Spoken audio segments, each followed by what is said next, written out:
नमस्कार भाई बहनों, कैसे हैं आप सभी। जैसा कि हमने देखा था अपने हमसे ने एक बड़ा सा मैजिक सर्कल बना लिया था ताकि वो ऊपर रह रहे मॉन्स्टर को डिटेक्ट कर पाए। पर साथ राइडर ने गांजा फूक लिया था क्योंकि ये कोई मॉन्स्टर को डिटेक्ट करने वाला सर्कल था ही नहीं। इससे अपनी एमसी रॉयल पैलेस के अंदर जो भी इंसान है उनको डिटेक्ट करने वाली थी। तो अपनी एमसी राल से कहती है डालो ना। राल कहता है क्या गंदी गंदी बातें करे हो।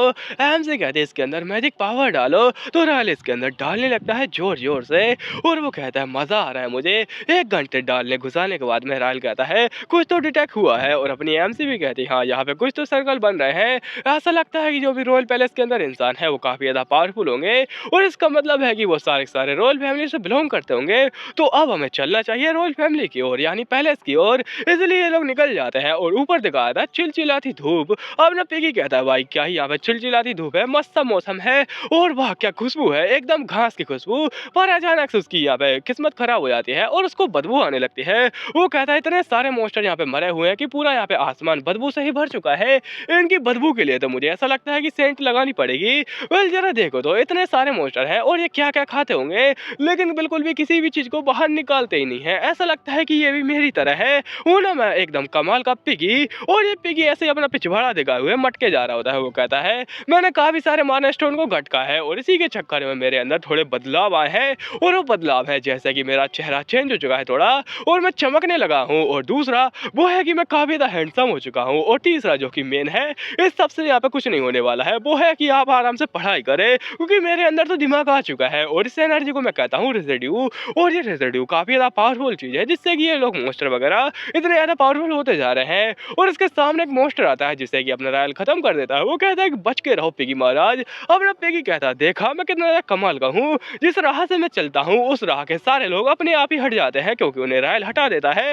वो ना मैं महान पिगी और हाँ आप लोग भी आराम से पढ़ाई कीजिए क्योंकि इन सब में कुछ नहीं रखा हुआ है। तभी वो इनके अंदर की मैजिक एनर्जी को सेंस करता है और कहता है सच में ये काफी ज्यादा पावरफुल एनर्जी है और ये कुछ ज्यादा ही बढ़ती जा रही है। और अपने रायल की ओर दिखाया था ये दोनों फाइट करे जा रहे थे। वो कहता आखिर मैं मास्टर को कैसे बताऊं कि मेरी पावर का सोर्स क्या है और उसके राज क्या है, लेकिन मुझे राज बताने का भी समय नहीं है तो मैं राज बताने वाला हूँ भी नहीं। लेकिन अचानक से उसे कुछ और डिटेक्ट होता है।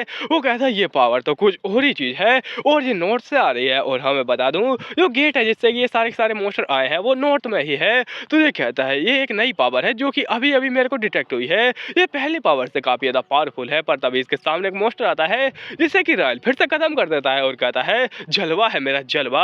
और एमसी कहती मैं इतने सारे क्रिस्टल लेके आई थी ये सारे के सारे बेकार जा रहे हैं, मैं इनका यूज भी नहीं कर पा रही हूँ, फालतू का बोझ मारे हूँ। पर साथ ये क्रिस्टल अपनी एमसी को इमरजेंसी में काम आने वाले हैं। एमसी कहती है वैसे यंग मास्टर आप सच में कमाल के हैं, आप तो सारे मॉन्स्टर को ऐसे ही खत्म कर देंगे और दुनिया आप ही बचा लेंगे, मुझे कुछ करने की जरूरत ही नहीं पड़ेगी। वो कहता है क्या मजाक चल रहा है, ये कोई मानवा थोड़ी है जो कि मैं अकेला पूरी दुनिया बचा लूंगा और तुम बस देखती रहोगी, ये कोई मानवा नहीं है जो कि मैं आराम से बच जाऊंगा। एमसी कहती है वेल ये मानवा ही है, अब मैं कैसे समझाऊं इसे, ये प्रोटैगनिस्ट है इस मानवा का जो कि काफी ज्यादा स्ट्रॉन्ग है और यंग है और प्रोटैगनिस्ट होने के नाते ये अमर है, ये बच जाएगा चाहे कैसी भी मुसीबत आए, चाहे इसके ऊपर पूरी दुनिया ही गिर जाए ये बच जाएगा तो भी क्योंकि ये है प्रोटैगनिस्ट। पता नहीं कहां से एक चमत्कार होगा और ये बच जाएगा। इसलिए अपनी एमसी कहती है सच में आप तो कमाल के हैं, लेकिन हाँ ये नोवेल काफी ज्यादा बढ़िया बनेगी। तो वो कहता है अगर इस प्रकार की बेवकूफ प्रोटैगनिस्ट वाली नोवेल को पढ़ेगा ही कौन। और अपनी एमसी कहती है आपने अभी सारी ऑडियंस की इतनी ज्यादा बुरी बेइज्जती मारी है कि वो सारे लाइक ठोक के जाएंगे। ये कहता है नहीं वो नहीं ठोकने वाले हैं लाइक को। और कुछ समय बाद अपनी एमसी पहुंच जाती है उस वीरान इलाके में यानी पैलेस के पास में और एमसी कहती है ये सबसे ज्यादा अमीरों वाली जगह थी और ये गली ये इतनी ज्यादा पावरफुल लोगों की थी कि यहाँ पे पूरा एकदम सिस्टम ही हिला देते थे वो लोग। लेकिन अब जरा देखो तो वो पूरे हिल नहीं पा रहे हैं क्योंकि वो ढांचे बन चुके हैं। एमसी कहती है वाह क्या घटिया डायलॉग मारा है क्योंकि मेरे को नशा चढ़ चुका है। एमसी कहती है सामने जरा देखो तो यहाँ पे कुछ ना कुछ तो अजीब हो रहा है और अगर हम लोग इनसे सपोर्ट लेते तो ऐसा कुछ भी यहाँ पे हो नहीं पाता क्योंकि यहाँ पे वो लोग भी पावरफुल है लेकिन मॉन्स्टर यहाँ पे मेन चीज है, वो आते रहेंगे क्योंकि वो इतने ज्यादा आएंगे कि चाहे कितना भी पावरफुल इंसान है वो टिक नहीं पाएगा और नतीजा एकदम सेम ही निकलता, रॉयल पैलेस ही तबाह हो जाता। पर तभी जो इनके सामने एनर्जी आ रही थी वो कुछ ज्यादा ही बढ़ने लगती है।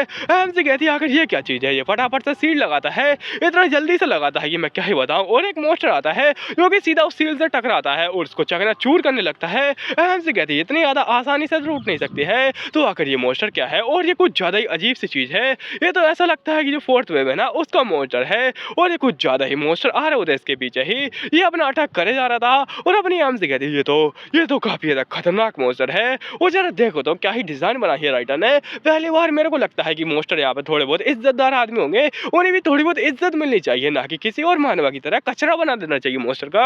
हमसे कहते हैं ये तो सच में बहुत ज्यादा पावरफुल है, और इतने ज्यादा पावरफुल मोस्टर अगर हम लोग यहाँ पे इससे नहीं लड़ पाएंगे तो हम लोग तो मारे ही जाएंगे। और इसके पीछे से ऐसे ही और भी बहुत सारे मोस्टर आने लगते हैं। वो कहती है अरे नहीं, हम लोग यहाँ पे बचने वाले हैं नहीं, तो हमें भागना पड़ेगा। तो राहल कहता है अगर हम लोग ऐसे ही खड़े रहेंगे तो हम लोग नहीं बचने वाले, इसलिए हमें अंडरग्राउंड जाना पड़ेगा। लेकिन क्या तुम यहाँ पे हमेशा के लिए अंडरग्राउंड जाने के लिए तैयार हो सकता है कि हम कभी ऊपर आए नहीं, वहीं पर अटक जाएं। तो हमसे कहते हैं कोई दिक्कत नहीं है, ये तो अच्छा ही होगा कि हम लोग यहाँ पे बच जाएंगे, इसलिए बचने के लिए हमें सर्वाइव करने के लिए कुछ भी करना पड़ेगा तो हम लोग करेंगे। और अगर तुम्हें अपने ऊपर भरोसा नहीं है तो प्लीज मेरे ऊपर भरोसा करो। और ये करते हैं, वो फटाफट से अपने क्रिस्टल निकालती है, जो कि पहले वो कह रही थी कि ये फालतू का बोझ है, तो अभी उन्हीं क्रिस्टल से खतरनाक सी पावर बना दी है जिससे कि वो यहाँ पे गड्ढा कर पाए। और अपने राहल से कहती है घुसा वापस से, और इतनी जोर से घुसाता है कि एकदम चीख निकल जाती है धरती की ही, और एकदम फाड़ के रख देता है। तभी वो मोस्टर इसकी सीढ़ी को तोड़ के अंदर आने लगता है और एक गड्ढा बनाता है जिसके के अंदर अपनी आम से पिगी को घुसा रहे होते हैं, लिटरली पिगी को। वो मतलब बच भी जाएगा, उसके ऊपर मोस्टर अटैक करेगा भी नहीं, इन दोनों को घुसना चाहिए ना कि पिगी को। तो अपनी आम से घुसाते हुए कहती है जल्दी जाओ और हम लोग भी आ रहे हैं। लेकिन वो मोस्टर काफी ज्यादा चालाक था, वो अपनी आमची को अपने पंजे से पकड़ लेता है और उड़ा के ले जाता है हवा में, जिसको देखकर राहल पूरा गुस्से में आता है और कहता है नहीं ऐसा नहीं हो सकता है। और वो अपने कैप्चर का यूज करता है जिससे कि एकदम बड़ा सा जाला बनता है जो कि उसके पैर को ही काट कर रख देता है। इसलिए राहल से पंगा मत लेना, क्योंकि वो एक प्रोटैगनिस्ट है, अपनी आम से जमीन पर गिर रही होती है उस हाथ के साथ में जो कि उस मोस्टर का था, और उसे भी यहाँ पे ये ले जाता है जमीन के नीचे।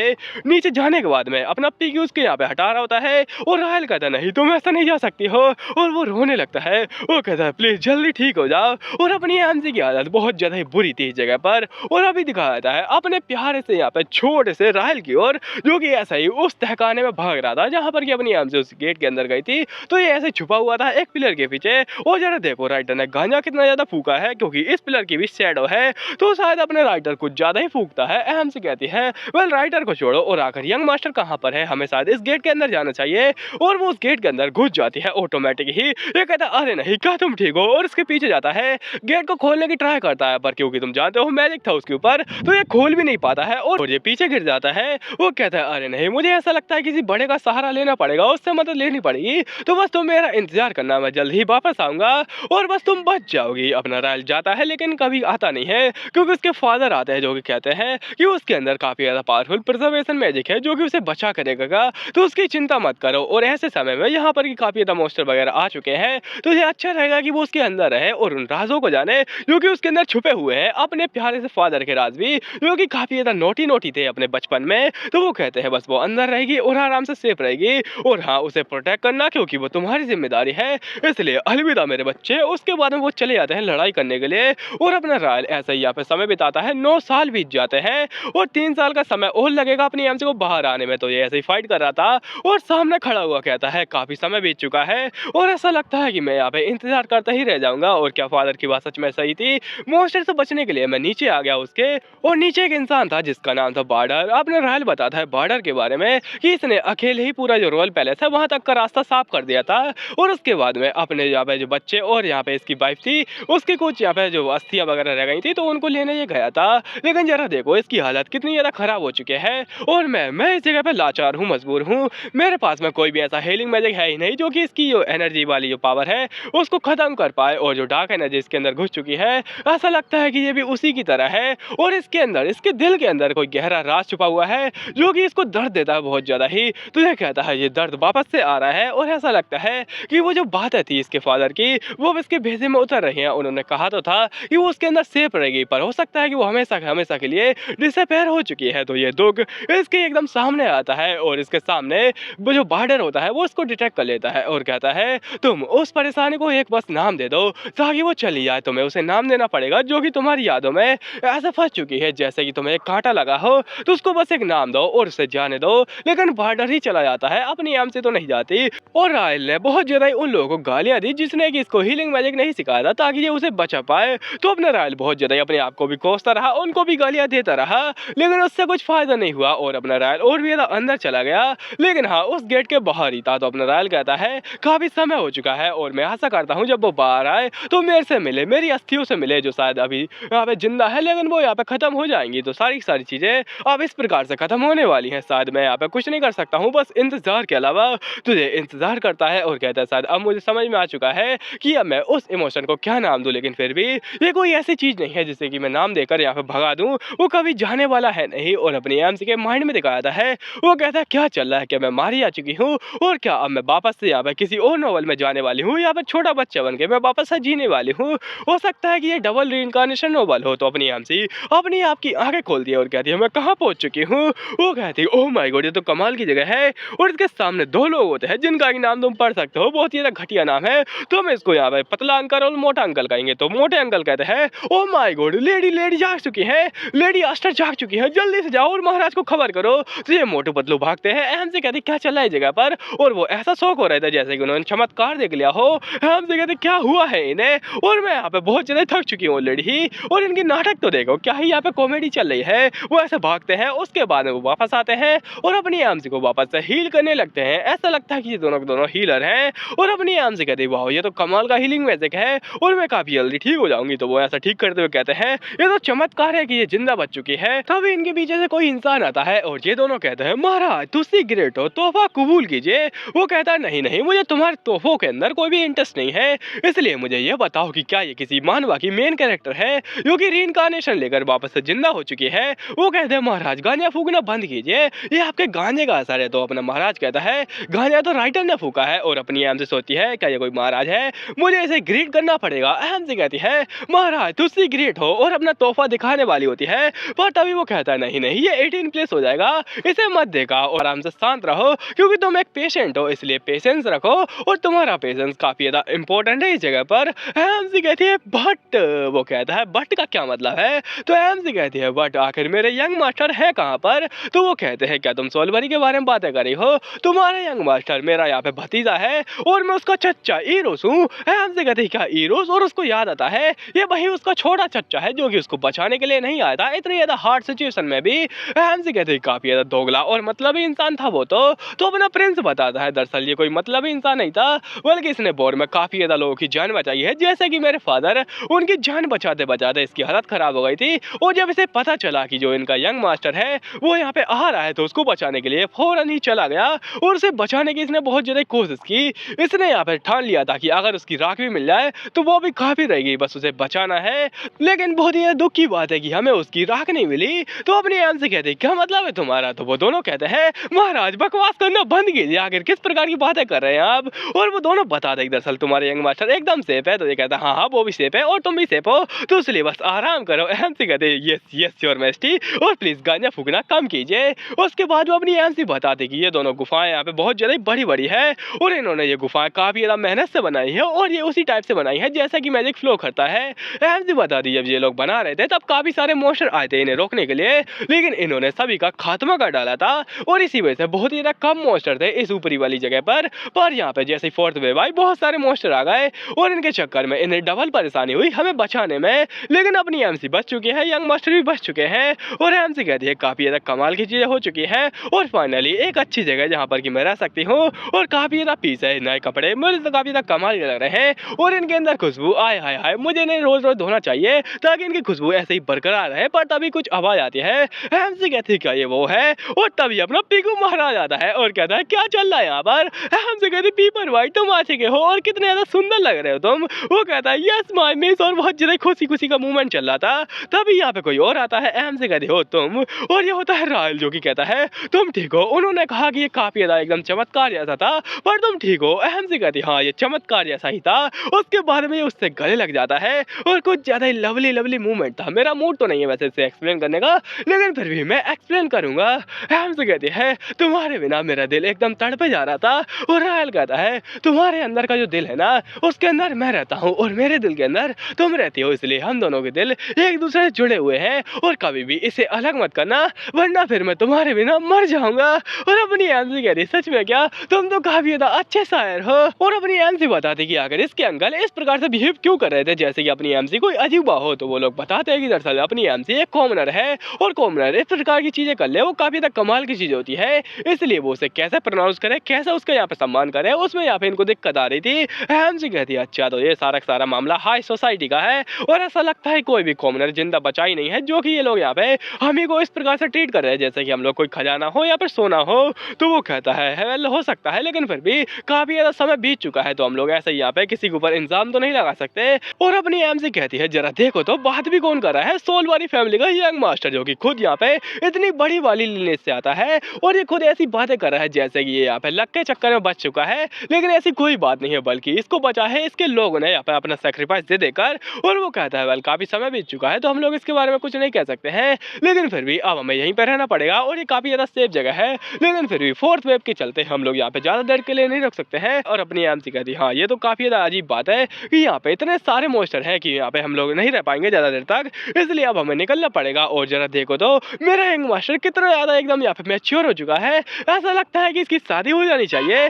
तभी कोई आता है डोर पर और अपनी एमसी कहती है हाँ हाँ अंदर आ जाओ। वो कहती है मैं आपके लिए एक मैसेज लेके आई हूँ और मैसेज होता है महाराज की ओर से। एमसी कहती है आखिर ये मैसेज वापस से क्यों आ गया है। वो कहता है क्या चल रहा है तुम्हें। तो अपनी एमसी कहती है जो महाराज है ना वो मेरे को 4 बार लेटर भेज चुके हैं दिन में और लेटर के अंदर लिखा होता है कि तुम्हें यहाँ पे आना पड़ेगा मुझसे मिलने के लिए। ये कहता है क्या चल रहा है यहाँ पर, और ऐसा लगता है कि ये मेरी गलती है, मैंने कुछ ज्यादा ही बड़ा चढ़ाकर तुम्हारे बारे में बता दिया था ताकि वो तुम्हारी जान को ज्यादा प्रायोरिटी दे ताकि तुम बच जाओ। एमसी कहते क्या सच में, और अगर तुमने कैसी कैसी बातें बताई थी। तो वो कहता है तुम काफी ज्यादा बड़ी बड़ी चीजें कर सकती हो, जैसे कि यहाँ पे तुम्हारे अंदर यहाँ पे काफी ज्यादा पावरफुल मैजिक छुपे हुए हैं, तुम बहुत ज्यादा जानकार हो, तुम बाबा जी की बूटी बना सकती हो वगैरह वगैरह वगैरह। एमसी कहते क्या क्या क्या। वो कहता जी हाँ, और तुम जो सोल वाली मैजिक है उसकी मास्टर हो। एमसी कहते क्या ये कब हुआ। तो वो कहता है सच में तुम जीनियस हो जीनियस, और तुम्हें पता नहीं है लेकिन तुम उल्लू की पट्टी, तुम जीनियस हो जीनियस। एमसी कहती है आखिर ये मेरी बेइज्जती कर रहा है या मेरी तारीफ कर रहा है। तो वो कहता है मैं तुम्हारी दोनों कर रहा हूँ, आई मैं तीसरी भी करना चाहता हूँ लेकिन वो मेरे को मौका नहीं मिल रहा है ना।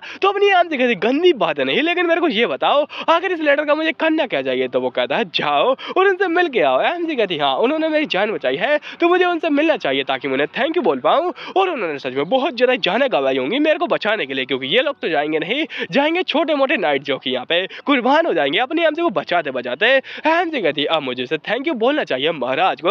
और अभी दिखाया था एक बड़े से हॉल में जो कि 4th फ्लोर में था, यानी सबसे नीचे, ताकि ये यंग मास्टर बचा रहे। और अपनी एमसी कहती है माय लॉर्ड तुम सीक्रेट हो, तोहफा कबूल कीजिए। वो कहता नहीं मुझे तुम्हारा तोहफा नहीं देखना है, बस मुझे बताओ कि क्या तुम सच में जो सोलवर यंग मास्टर है उनकी सर्वेंट हो, और आखिर तुम उन्हें किस टाइप से सर्व करती हो। एमसी कहती हाँ मैं उनकी सर्वेंट हूँ। और ये बता दे तुम उनकी किस टाइप की सर्वेंट हो, क्या तुम उनकी कमांडर हो, क्या तुम उनकी असिस्टेंट हो।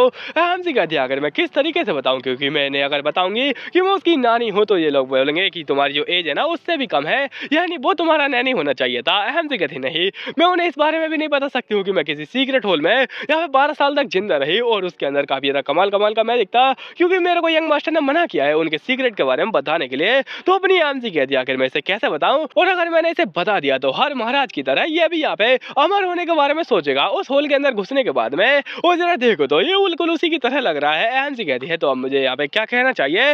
वो कहती है बस मैं एक छोटी सी सर्वेंट हूँ जिसको कि किसी के बारे में पता नहीं है और जिसके बारे में किसी को भी पता नहीं है, इसलिए वो जिंदा रह गई। वो कहता है ओ आखिर तुम जिंदा कैसे रह गई, जरा डिटेल में तो बताओ।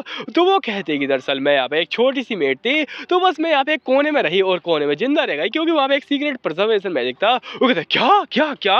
एमसी कहती है ये बीच में क्यों बोल रहा है, बहुत ज्यादा बोलता है। इसलिए अपनी एमसी कहती है दरअसल उसके अंदर एक प्रिजर्वेशन मैजिक था जिससे कि मैं जिंदा बच गई, और वो प्रिजर्वेशन मैजिक काफी ज्यादा कमाल का था। ऑटोमेटिक ब्रेड और यहाँ पे पानी देता था मेरे को, यहाँ पर सैंडविच। तो ये कहता है ओह ये तो कमाल की बात है, लेकिन आखिर तुम छोटी बच्ची हो गई भी एक मेड कैसे बन गई। खैर ये सवाल जाए तेल लेने के लिए।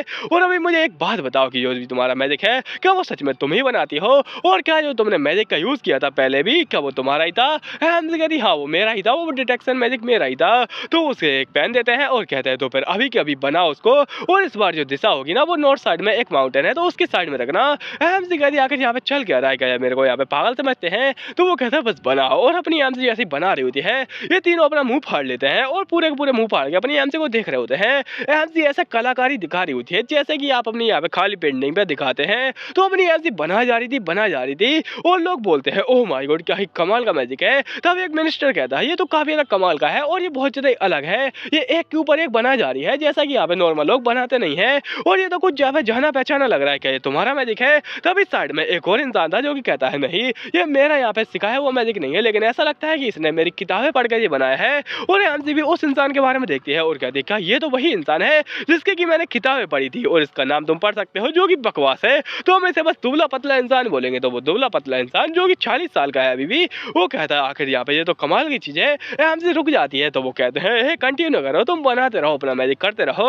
और वो कहते हैं सच में तुम कमाल के हो और ये मैजिक तुमने बनाया है बहुत ज़्यादा कमाल की चीज़ है, इसलिए अब मैं तुम्हें एक कमाल का टाइटल देना चाहता हूँ। और क्या तुम सच में यहाँ पे मेड हो उस सोलबरी फैमिली के अंदर? वो कहती है हाँ मैं एक मेड हूँ। वो कहता है ठीक है, फिर अब मैं तुम्हें एक नया सा नाम दूंगा, क्योंकि जो तुम्हारा आस्टर सरनेम है वो अच्छा नहीं लगता तुम्हारे ऊपर, तो तुम्हें यहाँ पे किस टाइप का सरनेम चाहिए? हमसे कहती है पहले मैंने कभी सोचा नहीं, और अपनी हमसे गलती से अपना रियल वाला सरनेम बताने वाली थी, पर वो रुक जाती है। तो वो कहता है मैं तुम्हें एक बढ़िया सा सरनेम दूंगा जो कि बहुत ज़्यादा कमाल का सरनेम है, जिसका कि यहाँ पे नाम है कोलेस्टियम, जो कि यहाँ पे बताता है कि तुम एक गिरी हुई लुढ़कती हुई फ्लावर हो। अहम से कहती क्या लुढ़कती हुई फ्लावर, और ये किस टाइप का सरनेम है? क्या मैंने गांजा फूका था या फिर ये महाराज सच में गांजा फूकता है जो कि इस टाइप का सरनेम मेरे को दे रहा है? वैसे इसके बाद में क्या होगा वो तो हम लोग जानेंगे अगले पार्ट में। तब तक के लिए सब्सक्राइब कीजिए, और हाँ अगर मैं जिंदा बचा तो अगला पार्ट जरूर आएगा, जरूर से जरूर आएगा।